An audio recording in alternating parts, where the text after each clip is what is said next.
The administrative existence of the structure designated as House V, Region 5, Insula 1, is preserved within the surviving wax tablets and the municipal census of the Flavian era.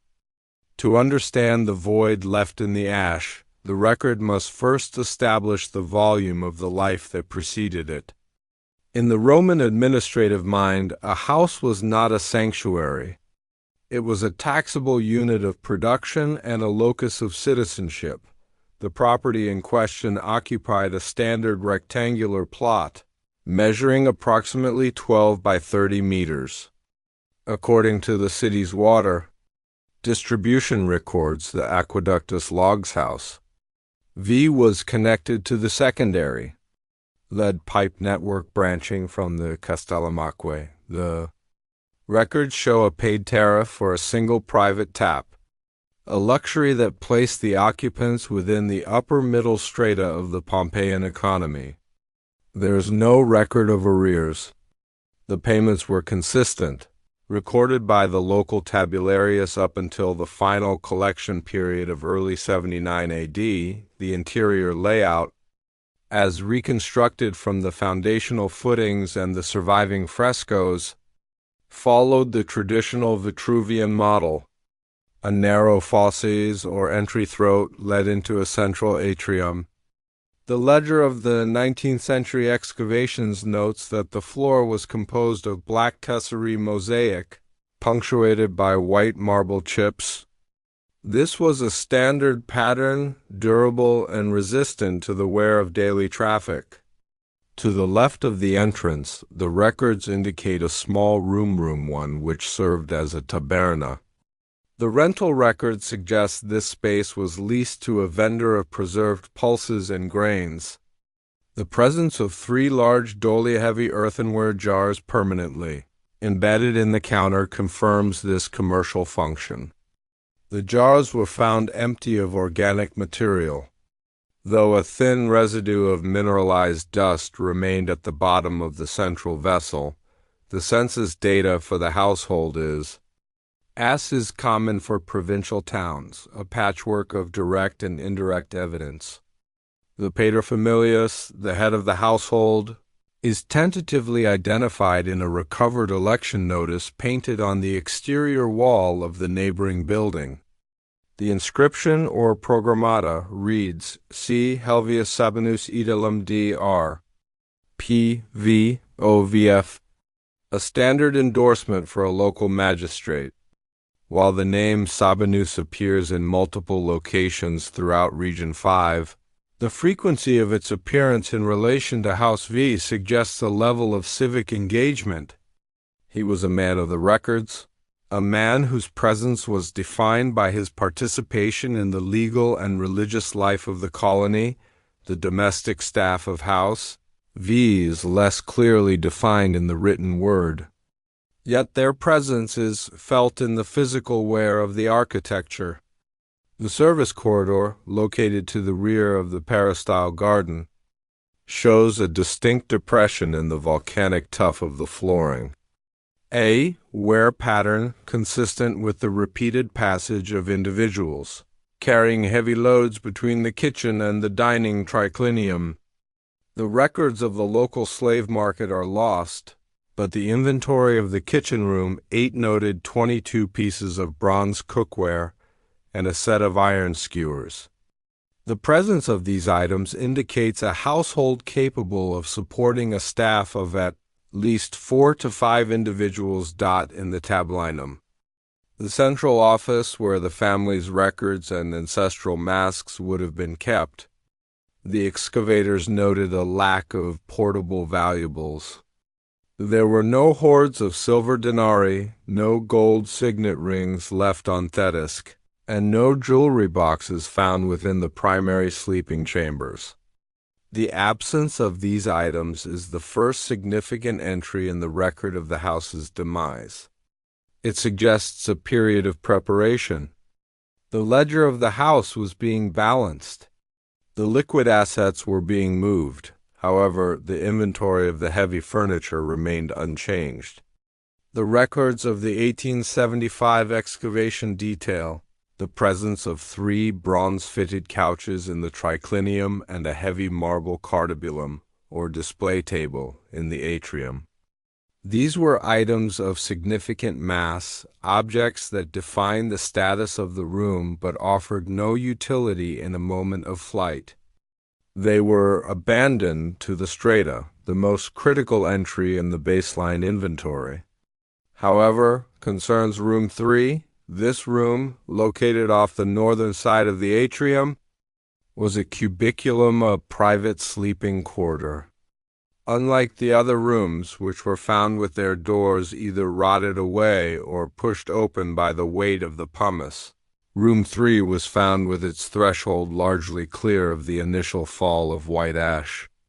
The records of the 19th century diggers describe a compacting of the volcanic debris at the entrance, suggesting the door had been closed and bolted from the inside during the first phase of the eruption.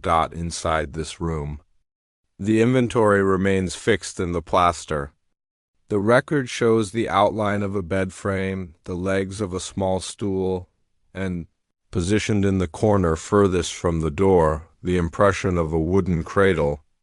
The cradle was not a decorative piece. The grain of the wood, preserved in the ash, shows it was constructed of sturdy oak planks, joined with iron nails. The municipal records of Pompeii do not list the births of the year 79 AD. Such records were maintained in the local temple of Venus and were among the first documents to be incinerated or buried. Consequently, the occupant of the cradle does not exist in the official census. There is no name, no gender, and no age recorded in any surviving ledger. The cradle is an inventory item without a corresponding biological entry, the baseline of house.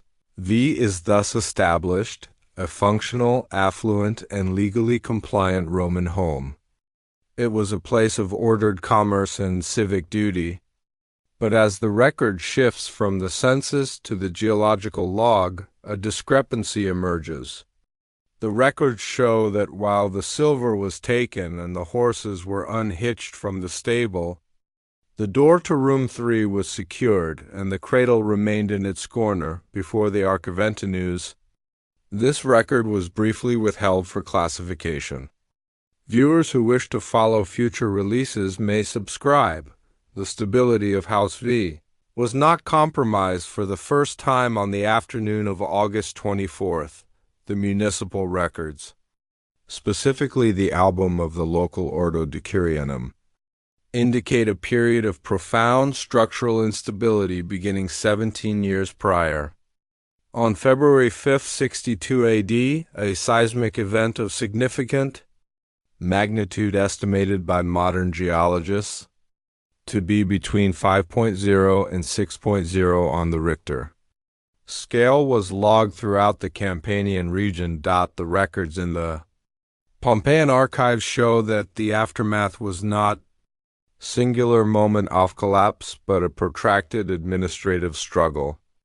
In House V, the evidence of this struggle is etched into the masonry. The 1875 excavation notes describe a patchwork quality to the north-facing wall of the atrium. Large sections of the original opus reticulatum, the diamond-patterned brickwork, had been replaced with opus incertum, a less precise and more hurried form of rubble fill. This repair was not recorded in the official city building permits. During the Reconstruction period, 62 to 79 AD, the city's oversight of private renovations appears to have fractured. The records show that while public funds were diverted to the restoration of the Temple of Isis and the Great Theater, private homeowners were left to manage structural integrity through informal labor. In the case of House V, the ledger of repairs is found not in a clerk's office, but in the mortar. The mortar used in the 64 AD repairs shows a high concentration of unrefined volcanic sand. A cheaper alternative to the standardized lime? Mixes mandated by earlier Roman building codes, The seismic logs of the decade leading up to the eruption show a pattern of nuisance tremors. These are noted indirectly in the commerce logs of the local market. There is a documented decline in the sale of delicate glass vessels and an increase in the purchase of heavy ceramic amphorae. In House V, this shift is evidenced by a discarded pile of glass shards found beneath the floorboards of the tablinum. The shards were not swept away. They were used as leveling fill for a sagging floor joist. The records show the house was literally being propped up by its own breakage. By 75 AD, the administrative tone of the city changed. The records of the aediles, the officials responsible for public works, show a cessation of maintenance on the deep-bore sewage lines in Region V. The reason for this omission is not stated in the text, but the physical record provides the data. The ground was shifting. The lead pipes for the private water tap in House V show signs of repeated crimping and manual realignment. To maintain the flow of water to the fountain in the peristyle, the owners had to repeatedly exhume and straighten the lines. The most telling entry from this period is a legal petition filed in 77 AD by a neighbor, recorded on a fragment of charred papyrus.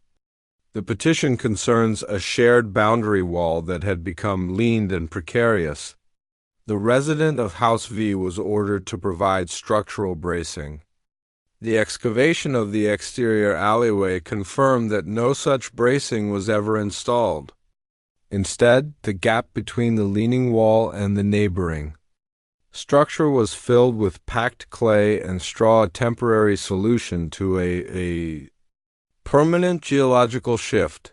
The final seismic entry precedes the eruption by only 4 days. The records of the local piscina, fish pond, owners note a sudden and total disappearance off groundwater. In House V, the private tap, for which the taxes were still being paid, went dry. There is no record that the family reported this to the Aquarius. The silence in the administrative record suggests that by August 20, 79 AD, the occupants had ceased to rely on the city's infrastructure. They were already living within a system that had failed. The structural record of House V between 62 and 79 AD is one of diminishing returns. Each repair was more desperate, each structural compromise more evident. The house was no longer a static monument to status. It was a shifting, groaning container, already partially interred by the very repairs meant to keep it standing. The file notes a final omission in the months leading up to the end. The census of 79 AD shows the household size of House V remained 6 adults, 2 children. However, the distribution of food remains found in the kitchen waste pit from the final week suggests a caloric intake for only 4 individuals. The records do not account for the location of the other 4. The geological record of the eruption of Mount Vesuvius is divided into distinct phases, each marked by the specific chemistry and weight of the falling debris. In the city archives of the Earth, the first phase began at approximately 1 p.m. according to the stratigraphy observed within the walls of House V. The initial deposit consisted of white latitic pumice. This material was light and porous and fell at a rate of roughly 15 centimeters per hour. The records show that at 1 p.m., the atmosphere over House V transitioned from sunlight to a localized, particulate-heavy dusk. The wind direction, as logged by the distribution of the ash plume across the Campanian coast, was blowing steadily to the southeast. House V, positioned in the northern sector of the city, was among the first structures to receive the fallout. In the atrium of House V, the rain of white pumice began to collect in the impluvium, the central sunken basin designed to catch rainwater. The drainage records for the house indicate that the cistern beneath the floor was already dry. As noted in Chapter 2, instead of water, the basin began to fill with stone. The sound, documented by modern acoustic reconstructions of pumice falls, would have been a relentless, high-frequency tapping against the roof tiles and the marble floor. The municipal response at this hour is absent from the written record. There are no logs of a general evacuation order. The Giuseppe, the city's chief magistrates, left no record of an organized withdrawal. In the absence of civic direction, the record of House V becomes a study in private. Uncoordinated reaction. The physical evidence within the house reveals a specific sequence of movement. In the kitchen, a bronze kettle was found resting on a tripod over a cold hearth. The residue inside the kettle was analyzed during the 1920s. It contained traces of legumes that had been soaking but were never subjected to heat. The midday meal, typically served at the sexta hour, noon, was abandoned before the fire was lit. By 2 p.m., the white pumice had reached a depth of 30 centimeters in the open atrium. This was enough to block the drainage holes and begin exerting pressure on the wooden doors of the internal rooms. It is at this point that the record notes a discrepancy in the occupancy flow of the house. In the stable area, the iron rings for the tethering of pack animals were found empty. No skeletal remains of horses or donkeys were recovered from House V. The leather straps were gone.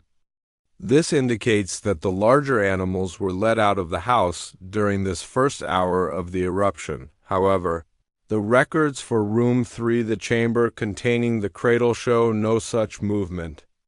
The stratigraphy at the threshold of Room 3 is unique. While the atrium was filling with white pumice, the interior of Room 3 remained largely clear.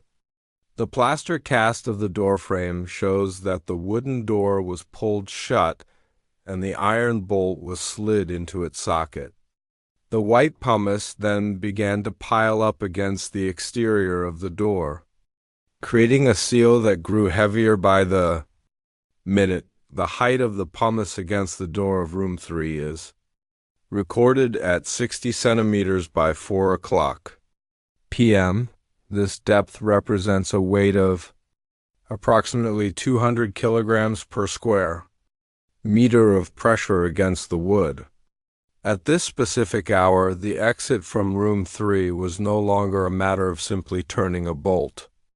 It would have required pushing against the accumulated mass of the volcano. The ledger of the house's final hours shows that while the animals were removed and the kitchen was abandoned, the door to the room with the cradle was closed against the falling stone. The record does not indicate if this was an act of intended protection or a mistake of the lock. The midday log concludes with the first structural failures. The roof of the peristyle, the colonnaded garden, was the first to yield. The tiles, designed to shed water, were incapable of bearing the weight of the white pumice. The records of the 1875 excavation describe the shattered geometry of the roof tiles as they fell into the garden, crushing the decorative boxwood hedges amidst this collapse. The records show that the household's main entrance remained unobstructed. The path to the street was still open. The gate was not locked from the outside. Yet, as the white pumice phase drew to a close and the more lethal gray pumice began to fall, the door to Room 3 remained bolted from within. The file remains incomplete regarding why the evacuation of the livestock was prioritized over the reopening of the nursery door. The fourth chapter of the archival record transitions from the mechanical accumulation of ash to the behavioral data derived from the carried burden. In the study of sudden abandonment, the objects missing from a site are as statistically significant as those that remain. In House V, the calculus of flight is revealed.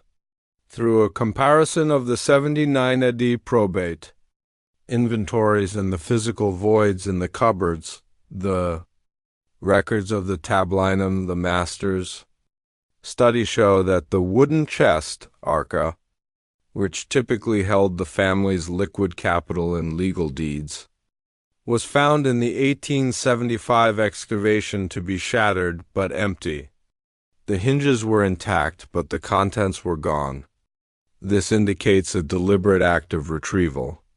Based on the weight of Roman currency, the removal of 5,000 sestertii would have added approximately 18 kilograms to the weight of a fleeing individual's load. By 5 p.m., the street level outside House V had risen by 80 centimeters. The city's paving stones were no longer visible. The records of the nearby House of the Faun show that at this depth, the average human walking speed is reduced by 40%.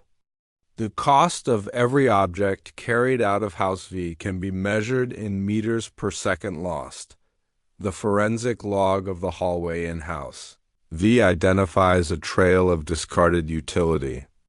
A silver patera, libation bowl, was found dropped near the entrance. It was not buried by the first layer ofash, but was found resting on top of 40 centimeters of white pumice. This indicates it was dropped mid-flight, long after the eruption had begun. The record suggests a recalculation. The value of the silver was eventually outweighed by the physical exhaustion of the bearer. However, the records of Room 3 show a different calculation. Within the sealed chamber, the carried burden was 0. The inventory of the room, as preserved in the plaster, shows that nothing was removed. The stool remained by the bed. The oil lamp remained on its bracket. The cradle remained in its corner. The records for the street outside House, the Via di Nola, provide the most haunting data point in the calculus of flight. In the strata corresponding to the late afternoon of August 24th, excavators recovered a set of iron keys. These keys were found approximately 20 meters from the door of House V. Metallurgical analysis confirms they match the lock mechanism of the house's main portal. The keys were not lost in the house. They were taken out, carried 20 meters, and then abandoned. This detail is significant in the archival record. To carry keys is to signal an intent to return. It is a gesture of temporary absence. The records show that the individual who locked the main door of House V did not believe they were leaving for the final time. They were securing the property, but the record of the keys does not account for the bolt. Inside Room 3, if the individual in the street held the keys to the house, the person or the object inside the nursery was double locked, once by the iron bolt from within, and once by the mounting pressure of the volcano against the wood. The archival data for the late afternoon shows a city in a state of incremental abandonment. This is a process where the occupants leave in waves, each wave taking more than the last, until only those who cannot move, or those who refuse to move, remain. The records of House V show two distinct waves, the first involving the livestock and the cash, the second involving the keys and the silver bowl. The cradle, however, does not appear in either wave of the ledger. The file remains incomplete regarding the weight of the occupant of the cradle. At this stage of the eruption, the records of biological remains in Region V show that the elderly and the very young were often left in sheltered voids, under the assumption that the stone rain would cease. The calculus was simple. The risk of the street was viewed as greater than the risk of the room, the record shows. This was a lethal miscalculation of the volcanic volume. The fifth chapter of the record focuses on the service wing of House V, specifically Room 8. In the archival study of sudden cessation, the kitchen serves as the most accurate chronometer. While the atrium represents the public image of the household, the kitchen records the biological requirements of the final hours, the 1875. Excavation journals provide a meticulous tally of the organic matter found within the kitchen's storage vessels. The inventory includes 4 liters of charred lentils, a ceramic jar containing the skeletal remains of salted Mediterranean anchovies, and a basket of figs, carbonized but structurally intact. The presence of these items indicates that the household supply chain was uninterrupted until the moment of the eruption. There was no scarcity recorded in the pantry. However, the carbonized ledger reveals a significant anomaly in the final meal. On the raised masonry hearth, excavators found a bronze patera containing a thickened residue of barley and milk. Chemical analysis of the residue suggests it was not a meal for an adult. The consistency was that of a soft pap or gruel. The record notes that the heat source beneath the vessel was not the primary cooking fire, but a small, localized pile of charcoal quick heat arrangement. The state of the bread is the most frequently cited evidence in the kitchen's log. In the oven, 81 loaves of bread were found. They were not burnt by the volcano. They were carbonized by the oven's own heat over centuries of burial. The baker's stamp, cellar, slave of Q. granius virus, was still legible on the crusts. The record shows that the bread was never removed from the oven.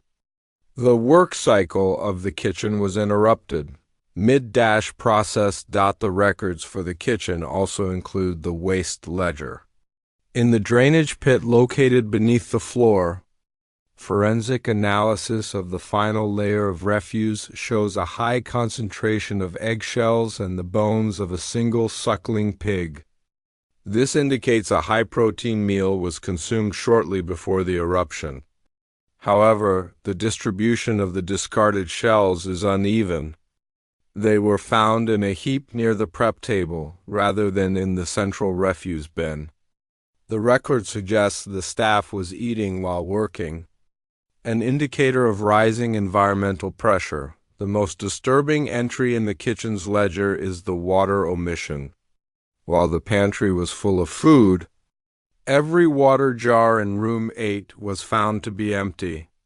The records of the house's private tap, as established in Chapter 2, show the water had ceased to flow days prior. To maintain a household of 6 adults and 2 children, water would have been required for the barley pap, for the bread. And for basic hydration, the absence of water in the kitchen suggests that by the afternoon of August 24th, the priority of the household had shifted from maintenance to survival. Every available liter of water had been moved elsewhere. The tracking of this water leads back to the Cubiculum Room 3 during the 19th century clearance. A small, unglazed ceramic pitcher was found inside the room where the cradle was cast. Unlike the vessels in the kitchen, this pitcher was found shattered at the base of the cradle. The mineral staining on the interior of the shards confirms it was the last vessel to hold water in house V. The kitchen record thus establishes a timeline of desperation, 1:12 p.m. The hearth is lit for a quick heat meal, barley pap, closing parenthesis, 2, 1 p.m. The bread is placed in the oven. The staff consumes eggs at the prep table, 3, 1:30 p.m. The white pumice begins to fall, 4, 2 p.m. The water jars are emptied, and thecantants are moved toward the interior rooms, 5, 3 p.m. The oven is left unattended. The file remains incomplete regarding the identity of the person who prepared the barley pap. The record shows that while the bread for 81 people was left to char, a single vessel of soft grain was prioritized for delivery to the room that was subsequently bolted. The ledger of the kitchen is a record of a final service performed as the ceiling began to groan under the weight of the stone. Asterisk. The sixth chapter marks the transition from environmental crisis to structural fatality. At approximately 8 p.m. on August 24th, the geological record shows a distinct shift in the eruptive column of Vesuvius.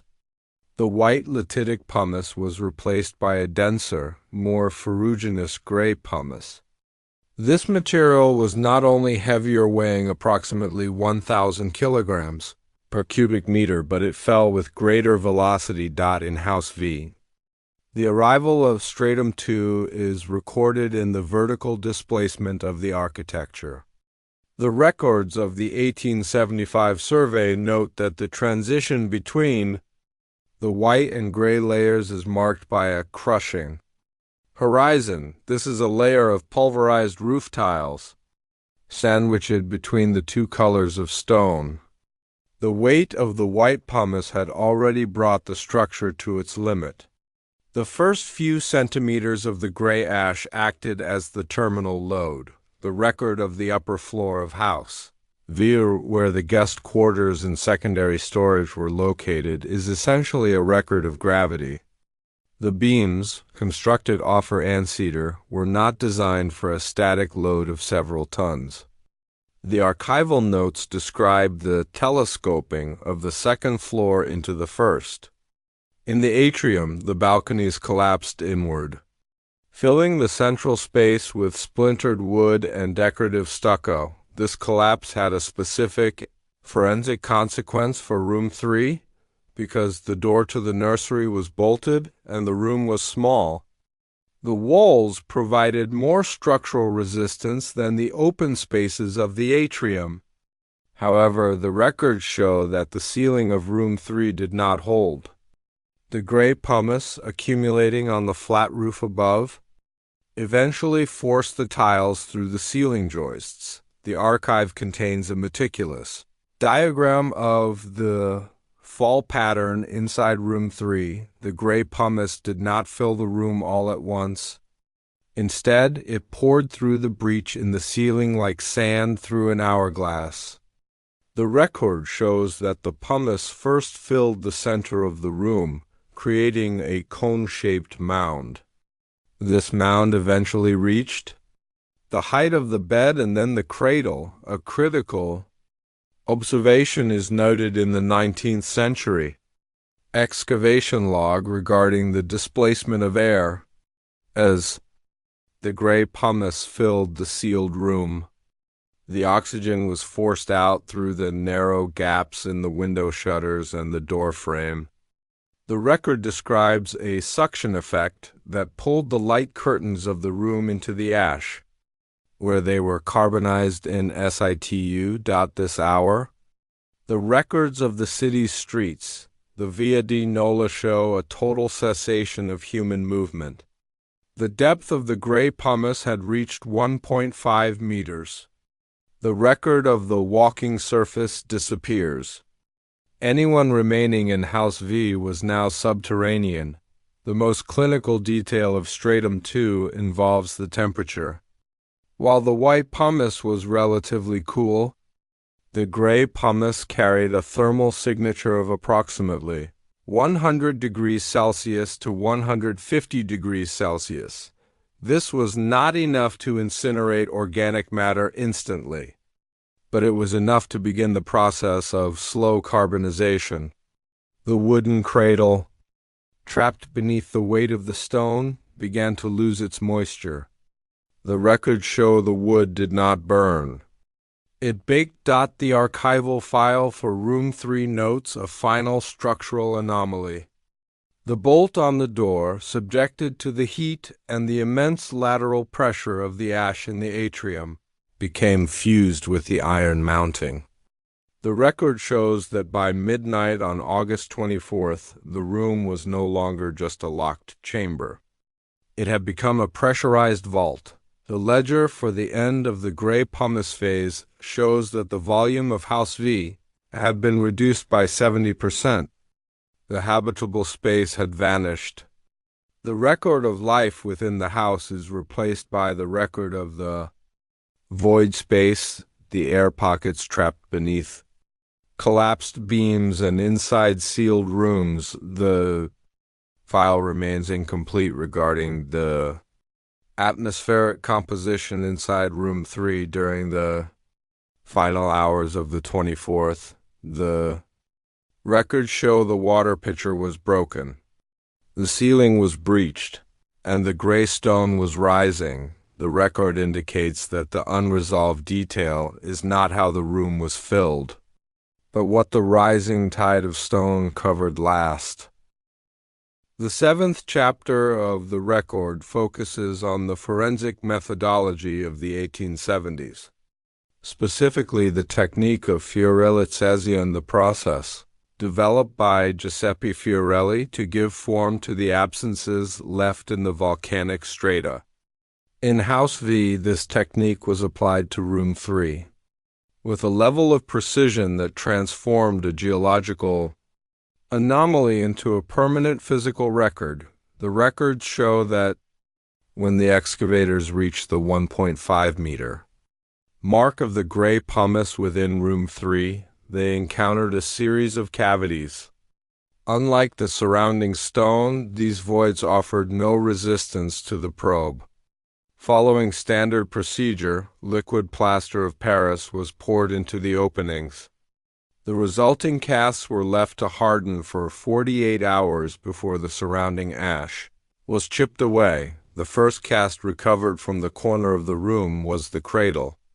The archival photos from 1875 show a rectangular form, 90 centimeters in length and 50 centimeters in width. The detail is clinical. The plaster captured the individual grain of the oak planks and the square heads of the iron nails. The record notes that the cradle did not sit flat on the floor. One side was slightly elevated, resting on a 5-centimeter layer of fine ash that had filtered in before the roof collapsed. The void in room 3 inches is not merely the shape of the furniture, but the story of the space within it. The record of the plaster pour indicates that the interior of the cradle was not entirely filled with ash. There was a secondary void, a pocket of air situated directly in the center of the oak frame. When the plaster reached this cavity, it formed a smooth, rounded mass that lacked the texture of the surrounding wood. Forensic analysis of this central mass reveals a negative imprint. The record shows the texture of a heavy wool fabrica, sorghum or coarse blanket folded multiple times. Beneath the weave of the cloth, the plaster captured a series of indentations that do not correspond to any known furniture component. These marks are small, shallow, and clustered together. The archival ledger for the 1875 season includes a material displacement table. It calculates the volume of the cradle's interior at approximately 0.12 cubic meters. The volume of the ash found inside was 0.04 cubic meters. The remaining 0.08 cubic meters was occupied by an object that decomposed before the excavation began, leaving only its outer dimensions for the plaster to fill. The record of the void then moves to the bedside. A second cast was made of the stool. The plaster reveals that the stool had been overturned. It lay on its side, 3 meters from the cradle. The records note a scuff mark in the floor ash, a linear track that suggests the stool was kicked or pushed with significant force. This movement is recorded as occurring after the first layer of white pumice had settled, but before the gray pumice had gained sufficient weight to pin objects in place. The most significant omission in the cast of room 3 is the absence of a contact void connecting the cradle to the door. In many other houses in Region 5, Plaster casts of victims show a clear path of movement, hands reaching for latches, bodies slumped against exits. In room 3, the records show no such path. The cradle was a solitary void. The stool was a solitary void. The archive notes that the plaster did not find a human form in room 3. It found only the impressions of the things that had been intended to protect a human form. The record of the cradle is a record of a container that remained upright and in place while the world around it was crushed. The file remains incomplete regarding the missing mass of 0.08 cubic meters. While the plaster captured the texture of the wool blanket, the biological signature within the blanket was too degraded for a cast to form a recognizable shape. The records show only that the void existed and that it was positioned at the head of the cradle, facing the wall furthest from the door. The record of the void concludes with a measurement. The distance between the overturned stool and the cradle was exactly 1.2 meters. The record does not state if this was the distance of a departure or a final reach. The 8th chapter documents a procedural crisis in the 1875 excavation logs. Following the successful casting of the cradle and the stool, the forensic focus shifted to the recovery of skeletal remains. In the archival recording of a catastrophe, the biological tally must reconcile with the structural inventory. In House V, this reconciliation failed. The records for room 3 show that while the plaster had filled the void of the furniture and the wool blanket, the underlying strata did not yield the expected osteological data. According to the summary of recovered remains for Region V, most victims of the gray pumice phase are found in a state of high preservation, their bones protected by the same ash that encased them. In the cradle of House V, the excavators found only a microscopic layer of calcium phosphate and a few fragments of tooth enamel. This biological void led to a widening of the forensic search. The record notes that if an infant had been removed from the cradle before the final collapse, its remains would be located along a probable path of egress. The search parameters were expanded to a 50-meter radius surrounding the threshold of room 3, the search results, as entered into the 1876 logbook, are as follows: the hallway, no biological signatures; the atrium, one adult skeleton was found slumped near the impluvium.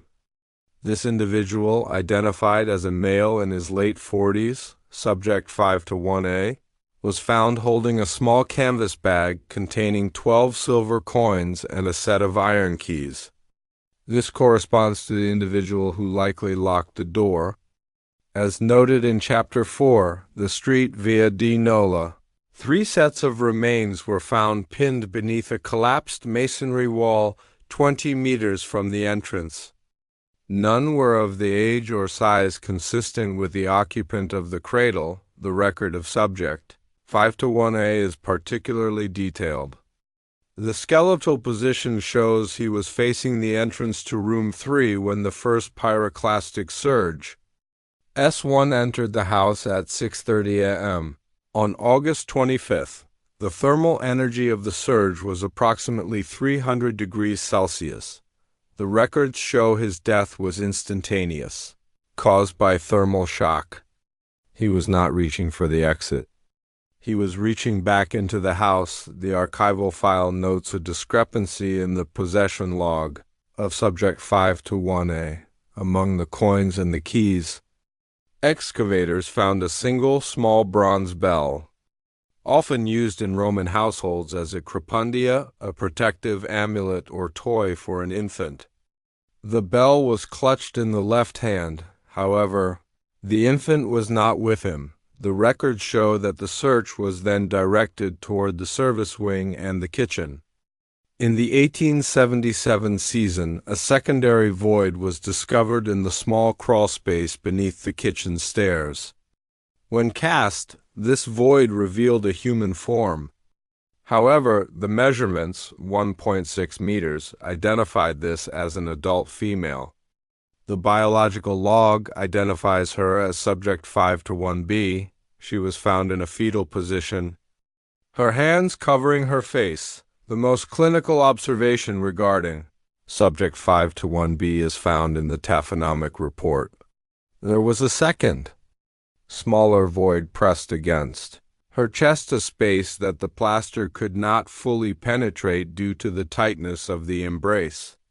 The record shows that this secondary void was roughly 60 centimeters in length. The records of the cradle in room 3 and the crawlspace in the kitchen are thus linked by a missing volume. The cradle was found empty of everything but a wool blanket and tooth enamel. The woman under the stairs was found with a void in her arms. The file remains incomplete regarding the time of transfer. There is no record in the ash of how or when the occupant was moved from the bolted room to the kitchen crawlspace. The strata between the two locations were heavily disturbed by the ceiling collapse. Erasing any footprints or drag marks, the archival record ends this chapter with a note on the silent omission. The male at the door had the keys and the toy. The woman in the kitchen had the weight in her arms. The room with the cradle had the bolt slid shut from the inside. The records do not explain who was left to lock the door once the cradle was emptied. The 9th chapter shifts the focus from the events of 79 AD to the administrative handling of the site during the late 19th century. Under the direction of Giuseppe Fiorelli, the excavation of House V was treated not as a treasure hunt, but as a bureaucratic audit of a mass grave. The journals of the workmen, written in a cramped Italian script, provide the only link between the discovery of the cradle and the subsequent loss of its context. The records for March 1875 indicate a period of intense rainfall. The excavation site, already prone to drainage issues, became a mire of volcanic mud. The archival notes describe the unstable nature of the ash walls in room 3. To prevent a total collapse of the stratigraphic record, the decision was made to accelerate the clearance of the room. This acceleration is where the record begins to fracture, according to the Daily Progress Ledger. The plaster cast of the cradle was extracted on March 12th. However, the workmen's notes mention a pile of organic debris located directly beneath the cradle that was not included in the official inventory sent to the Naples Museum. This debris was described as discolored fibers and darkened earth. In the clinical language of the time, it was dismissed as rotten wood. The archive reveals a significant procedural omission. During the 1870s, the focus was on the form, the aesthetic of the plaster cast. The content, the micro-residue at the bottom of the voids, was often discarded. The record shows that the darkened earth found under the cradle was shoveled into a spoil heap and moved to the edge of the city, to a dump site near the Nola Gate. A re-examination of the 1875 journals in the 1990s identified a sketch in the margin of a surveyor's notebook. The sketch depicts a small circular object found within that discarded debris. It was a leaden disc, no larger than a coin, inscribed with a single character. The letters in the Roman census system, a leaden disc was often used as a tessera, a marker of identity or a claim check for grain. Doles, the presence of the tessera in the debris beneath the cradle suggests that the occupant or the person responsible for the occupant had a recorded identity in the city's welfare system. Yet the official recovery report for House V makes no mention of the disc. It was lost to the spoil heap. The record of the child's existence was, for a second time, erased by the process of its discovery. The 1875 records conclude with the transportation of the cradles, cast to the local laboratory. The ledger notes that the cast was heavy for its size, suggesting that the volcanic material inside the hollows of the plaster had not been fully removed. This additional weight, recorded as 4.2 kilograms, represents the final physical evidence of what was inside the wool. The file remains incomplete regarding the final disposal of the debris from room 3. The record shows that the darkened earth likely contained the fragmented biological data, the very data that would have clarified the biological void mentioned in Chapter 8. The recovery was a success of form but a failure of evidence. The archive notes that by the time the room was fully cleared, the floor was scrubbed to the mosaic, leaving no trace of the 5-centimeter layer of ash that had cushioned the cradle. The baseline was restored, but the silence was made absolute. The final chapter of the record brings the administrative history of House V into the present day. As of the latest survey conducted in 2026, the structure remains one of the most cited examples of interrupted domesticity in the Pompeian corpus. However, the file remains technically open because the records cannot reconcile the 3 distinct locations of the household's final moments. The current state of the cradle in room 3 is that of a museum object. The plaster cast, now decades old, has begun to show signs of internal degradation. X-ray fluorescence, XRF scanning performed on the cast in the early 2000s confirmed the presence of the 4.2 kilograms of trapped material noted in the 1875 ledger. The scans revealed a high density of carbonized protein and several small, high-density fragments consistent with primary teeth. The record now officially recognizes that the cradle was occupied at the moment of the roof collapse. The final disposition of the house itself is a record of arrested decay. The walls of room 3, which held the pressure of the gray pumice for nearly 2 millennia, are now braced with modern steel. The bolt on the door mentioned in chapters 3 and 6 has been removed for conservation. In its absence, the wood of theodore frame shows a deep, circular indentation, a permanent deformation of the grain caused by someone leaning their full weight against the door from the outside while the bolt was being slid into place from the inside. This physical detail provides the final entry in the behavioral log. The records of the calculus of flight, Chapter 4, and the missing occupant, Chapter 8, suggest a sequence of events that the municipal records never intended to capture. The individual with the keys, subject 5-1A, did not simply abandon the house. The indentation on theodore frame suggests a coordinated action, a child placed in a room. A door secured from within by a second party, likely the woman found under the stairs, subject 5-1B, and a final external pressure applied to ensure the seal was tight. Against the rising ash. The archive aesthetic concludes with the census discrepancy. In the final accounting of the city, there is a gap between the names on the electoral rolls and the bodies in the strata. The occupant of the cradle, whose identity was likely linked to the lost leaden tesseras, never achieved the legal status of a citizen. They remain a biological void in the records of Rome. The site of House V is now silent. The water pipes are dry, the kitchen hearth is cold, and the cradle is a hollow shell of plaster. The archival record shows that the tragedy was not the eruption itself, but the meticulous, documented failure of every system, legal, structural, and parental, to provide an exit. The file for House V Region 5, Insula 1, is hereby closed for the current reporting period. The records are complete save for the name.